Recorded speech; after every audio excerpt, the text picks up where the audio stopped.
What I did in the military is I looked for roadside bombs. I looked for IEDs on the side of the roads. Caused no physical harm to me. I got all 10 fingers and 10 toes. But what it has harmed is my mental state of mind. I suffer from post-traumatic stress disorder, and it's not a visible wound. Like, I can't just put a band-aid on it, but I can with Hayden. Hayden is my wheelchair in life.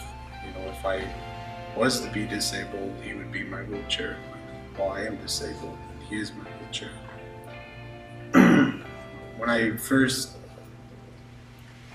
When I first heard of a service dog, it was last year, and I spent 5 months at an inpatient treatment facility for post-traumatic stress disorder, and I made a recommendation that I get a service dog, and I was like, no.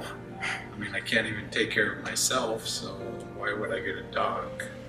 You know, I can't take care of myself, so how am I supposed to take care of a dog? And they kind of told me, well, your situation is very vulnerable for isolation, and that's very big into PTSD. I don't feel comfortable in large traffic areas, Target, shopping centers. In the middle of the night, I get nightmares. It was just always too uncomfortable and irritable and discontent for me.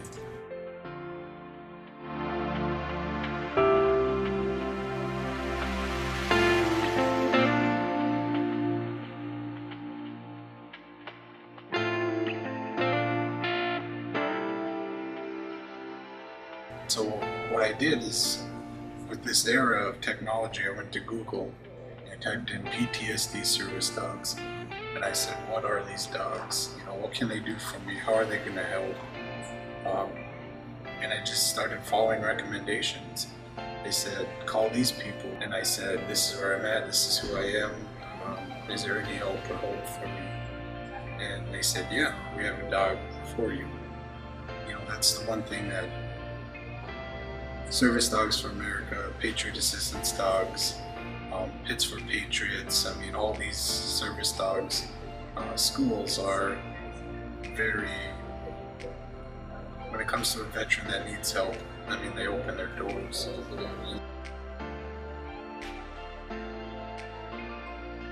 know, I used to suffer from this thing called a bouncing leg.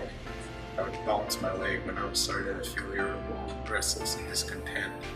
And today, I mean, Hayden, he's always 10 steps ahead of me, so he knows, okay, what's going to happen next.